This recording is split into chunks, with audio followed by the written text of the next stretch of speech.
The Prince Harry horror show rolled into New York last night, and I say horror show for him because if he was ever worried about being the spare within the royal family, then just take a look at his face here as he arrived at the time event where he was playing second fiddle as ever to his wife. That's the look on his face when he comes to the understanding that he's not going to get any special treatment now that he's simply a little bit of royal arm candy for Ms. Markle. Now, I'm going to come to what was quite simply a bat crazy interview in just a moment. Full of lies, full of distortions, full of a complete ignorance about the fact that this is a woman who has a catalogue of bullying complaints about her, and we'll get analysis from royal YouTube sensation according to Taz. But before we get there, it is just worth taking a look at some of the oddities of this New York appearance. So firstly, the outfit. The outfit, which was both a ripoff of Princess Diana and Catherine, the Princess of Wales, although some wags online argued that at least those two knew how to use an iron. Royal Wales said she did it better and her suit was ironed correctly. Then, the security madness.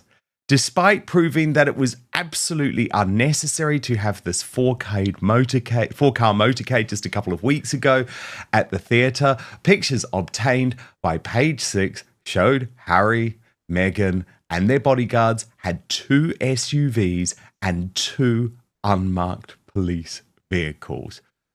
Of course, this was all perfectly timed as well in order to steal the attention from Prince Louis. Do you remember those beautiful pictures that were released yesterday by Catherine, the Princess of Wales, and Prince William showing the young lad turning 7 with his teeth out of his mouth? And it was lovely to see that, wasn't it?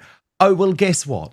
Meghan just totally coincidentally decided that within this interview she would reveal that Prince Archie, the royal who we never get to lay eyes on, has apparently also, or is just about to lose his teeth. So that's the setup, but let's get to the interview itself. And I have to say, the chief executive of Time magazine did an absolutely shocking job of proving that she was anything other than a fangirl. Because the introduction to this interview set the tone of self-congratulations while ignoring the reality. Meghan, Hi. we're so excited to have you here today. Thank you. I'm thrilled to be here. First want to just say congratulations to you on everything that you've done and everything that you're doing. Thank you. I appreciate that. It's been a very full, it's been a full few months Full for year. sure. Yeah. So Okay, so in some ways this interview was actually going to be very interesting because you could tell right from the start it was Meghan who was driving the narrative, and she was going to paint a picture of her completely wacky world that didn't at all line up with the reality of what we know is going on. So just remember Harry's face. Just remember, actually, let's look at it once more. Harry's face arriving at that event when he has the realization of the fact that he is now a spare to a D-list actress. He is probably more unhappy than he has ever been in his life, but not if you listen to the top line of Meghan's confession. Prince Harry and Meghan Markle stepped onto the Time 100 stage in New York, and the internet immediately lit up. From the outfit to the security detail to one small comment about Archie losing a tooth, viewers felt there was a lot to unpack from this appearance. Online, people quickly compared Meghan's tailored suit to iconic royal fashion moments from Princess Diana and the Princess of Wales. Whether you see inspiration or coincidence, it shows how closely royal fashion is still watched and interpreted. Even small styling choices become talking points. Photos of the couple arriving with a noticeable security presence also sparked debate. Wow, where to begin? You go. Honestly, there's so much just watching those few clips running around my brain at the moment. Of course she's happy. Of course she's absolutely at peak happiness, Dan.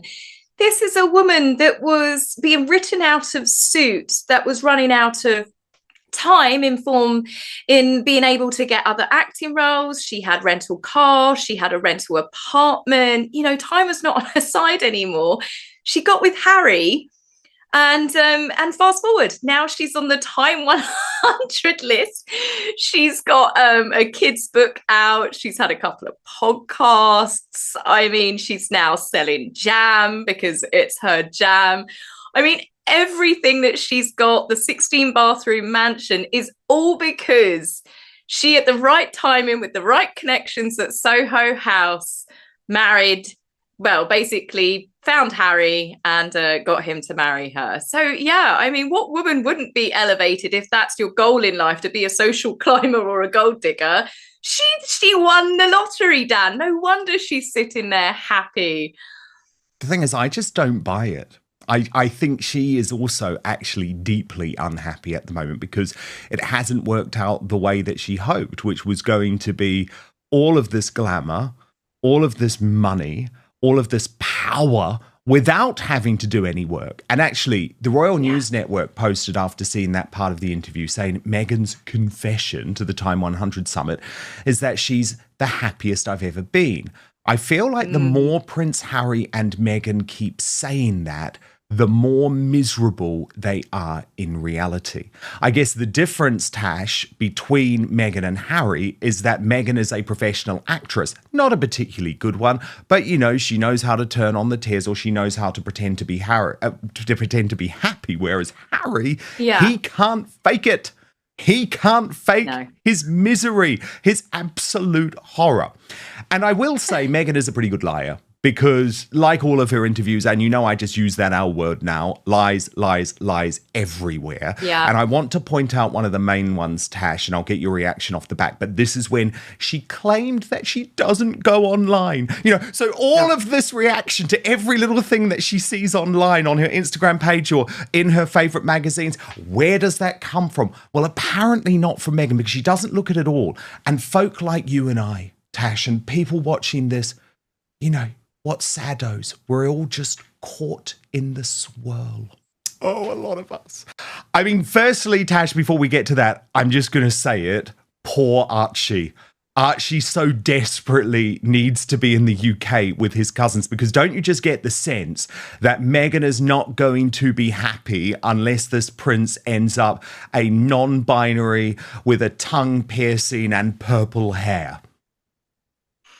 I mean, yeah, I mean, I've got no idea how obviously Archie and Lily are going to turn out. The fact that they don't seem to have any sort of normal childhood away from, I don't know, they're completely away from all of their family, all of their cousins. You don't see them anywhere doing anything with their parents at all. And obviously Meghan always talks about being a mother is her priority as she goes to the theatre in New York, as Harry's off somewhere else. I mean, what happened to that rule? What happened to that rule, by the way, Tash, that they were always going to leave one of them because they were such hands-on parents? Oh, that rule has gone out the window. That was just another lie. But I found that interview really interesting, though, because she is so clearly saying that her priority is Lily over Archie because she is a girl and not a boy. You got and that too. The raising of Archie is all about just ensuring that he's okay for women. It's a very, very odd way to raise a young boy. And it's why we have so much problem today with masculinity. Of course, he's going to be brought up that everything's going to be toxic masculinity. He needs to be completely pussy whipped like his father is. I mean, he's going to grow up in that environment.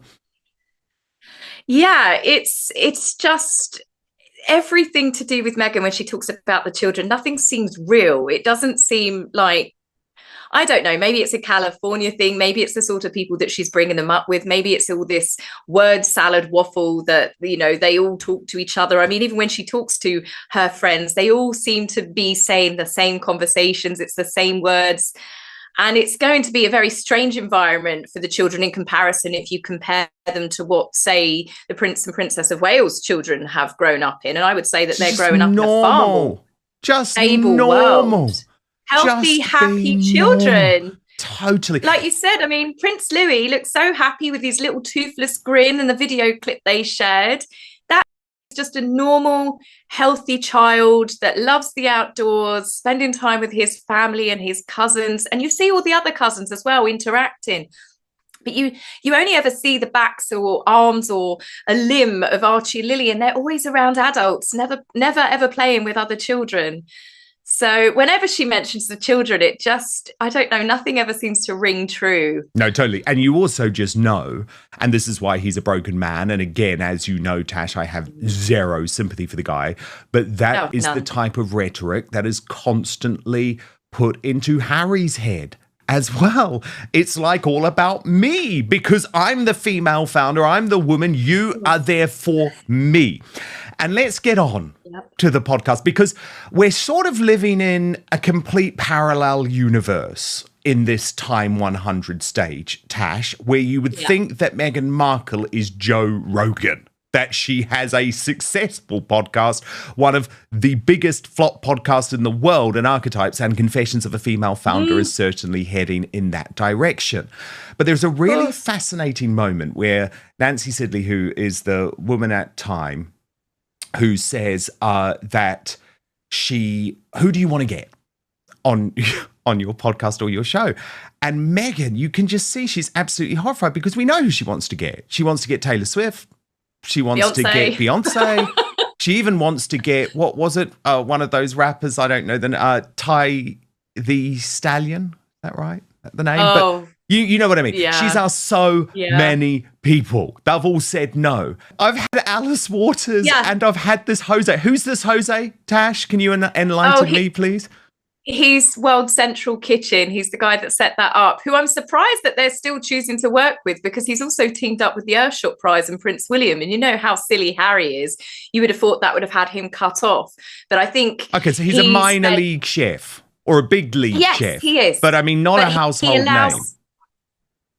He allows them to use them for when they're pretending that they're philanthropists again. They can go work in a soup kitchen or something with him, you know. So I mean, I just found that hilarious when we know that she has been asking all of these A-listers. Gwyneth, they teamed up together. You would have thought she would have been begging Gwyneth, saying, hey, you know, I appeared in your video to stop all of the backlash. Are you going to be on my podcast? I mean, Gwyneth Paltrow, I tune in to listen to her. She has actually built up a hugely successful business. You know, she's got years in the industry and, you know, a successful acting career. And everybody, it turns out, is just much like the king ignoring when his youngest son calls. Everyone's like, we're just going to pretend that we're not in today. It's that whole ducking behind the sofa when the doorbell rings. Nobody's interested. But you could see her brain trying to process it. Like you said, as soon as the interviewer asked her, you could see word salad loading. And she was trying her best. By the way, that woman who we just saw there, I've got to correct myself, is Jessica Sibley. That is the chief executive of Time. Nancy Sidley is, of course, from the brilliant Sidley twins, who I absolutely adore. I know, I was going to say to you, I was like, I'm sure that's... No, you're very kind for not correcting me. But the reason she's on my mind, though, is because I was thinking of these two posts on X by Nancy Sidley, which were just brilliant. I'll show you them now.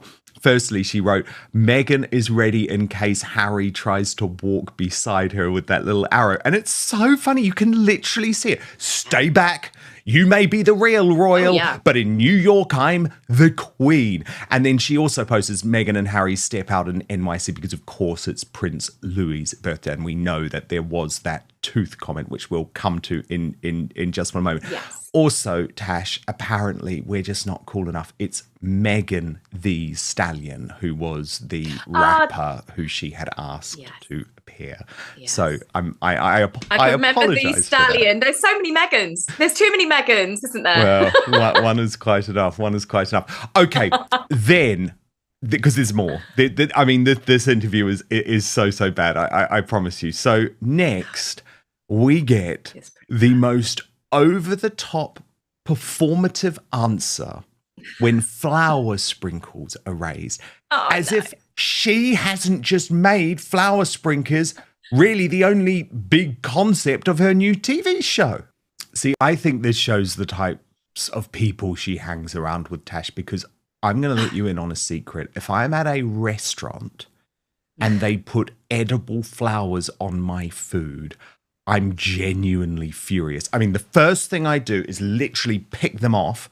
I think it's weird. Like, I don't want to eat flowers. I find that quite a creepy idea. I don't think flowers are things that you eat. And maybe I'm in the minority, but does it really give people that much joy? According to Meghan, everything gives joy. Flowers in ice cubes, flowers everywhere. I mean, the flower sprinkles on the donuts, that could be quite a nice touch, I suppose, if that's your thing. But when she started putting it on frittatas and eggs and, of course, the crudité boards, I mean, she literally was putting flower sprinkles on everything. And because I'd already seen that the exact same mix of flower sprinkles you can buy for bunny and guinea pig food, and it's the exact same concoction, the same coloured flowers. I'm like, she's literally sprinkling rabbit food onto absolutely everything, adding like she said herself, she's this little fairy. She's like a glitter fairy. I knew it was gross in some way. Yes. This is why exactly I pick them off. It's always at one of those restaurants that are just more concerned. And I feel like this is totally what Meghan is all about and what With Love is all about. More concerned with appearances than food, because we know Meghan doesn't eat much, not after the Zemi-P injections. You know, she has no true love for food. And so it's all about making things look great. Whereas with me, I'm all about, no, I want the food that tastes great. Okay, then the most extraordinary thing, Tash, and this clip is quite something for two reasons. So firstly, it's where we see her totally out of nowhere decide to add in the fact that Archie is losing his front tooth, which we know she purposefully did because it was the same day that the Prince Louis pictures had come out. Because you'll watch this and it just comes from nowhere. Like, doesn't make even sense. Jessica Sibley's like, what? Why are you talking about this? But the answer actually starts with her being so insane when it comes to what as ever means. She says that as ever is actually about connecting people and being grounded. I mean, in other words, salad, by the way, because actually it's like my kids are most important, but I'm still doing all the work. Exactly. Yeah, but there's no way she raised that tooth line without knowing about Louis. No, she was in the car as she arrived, and she would have been searching social media, because I do not believe her saying that she doesn't listen to it all. She gets notified if something's important. She does clapbacks, as does Harry. Every tiny little thing appears in a magazine, normally People magazine or whoever they're running to give exclusive. It's the Telegraph of late, isn't it? And every tiny detail, they've done a clapback. And I know that Meghan's on social media, and we know her friends are as well, obviously, because of the cry and makeup artist got rather upset with me. But I think she would have been surfing the internet and would have seen that Prince Louis wasn't just trending because it was his birthday, and she seems to be obsessed with trying to overshadow Prince Louis's birthday. She does something every single year, but it's the fact that it was to do with his teeth missing. It was toothless, and that's what was going round, because he looked absolutely adorable, and lots of people were talking about his toothless grin. Now all of a sudden, it just happened to be the exact same day that Archie is losing his tooth, and he may well be. It could be a coincidence, exactly the same as it's a coincidence that she started merching Princess Charlotte's and Princess George's most famous items of clothing. Nothing with that woman is a coincidence. She stalks the Princess of Wales and the entire family. So yeah, like you said, it was just completely bizarre that she suddenly injected in there randomly about Archie losing a tooth. She's certifiable. She really is. She is.